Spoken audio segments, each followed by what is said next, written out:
Okay guys, we're here again. Right now we're focusing on the top position, and the basic system from the top is again to maneuver past the legs in some way and attach yourself in a dominating control where you can pin somebody to the mat, or again get close to that upper body, the arms, the neck, in some way, and lock into their body for a submission hold. Again, right now we're focusing on the open seated guard, and we're going to have a look at how we can again enter an armbar position from the top.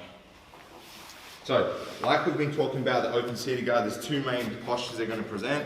One hand on the mat here like this, nice maneuverable scenario for them.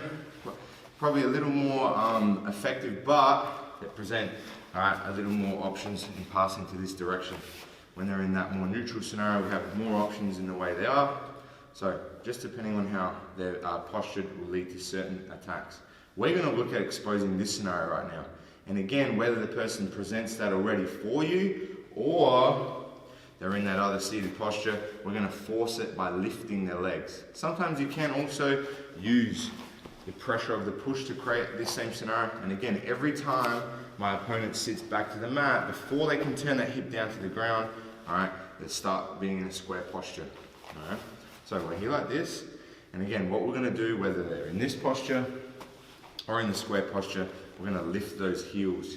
So again, we force them to sit up. Now what happens when my opponent sits up, he starts to swing his arms in front of his body slightly. Because of that, there's an opportunity, if I'm able to, again, you can call it a flying submission. We're going to fit our body into where his arms are going to be.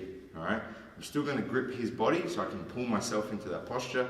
There's a flying armbar scenario from here.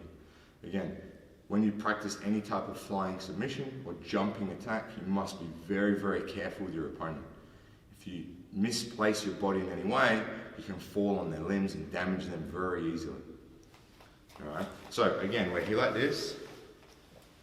Now what I'm going to do is, again, I'm going to look for two grips, and again, normally for me it's easier when I cross the grips. I can also go in this scenario here. I normally find, we can go to more of a conventional type of scenario where we use a cross grip, but I find the easiest is just to grip the head as quickly as possible so I can pull myself to there. Here like this. I hug the head and the arm.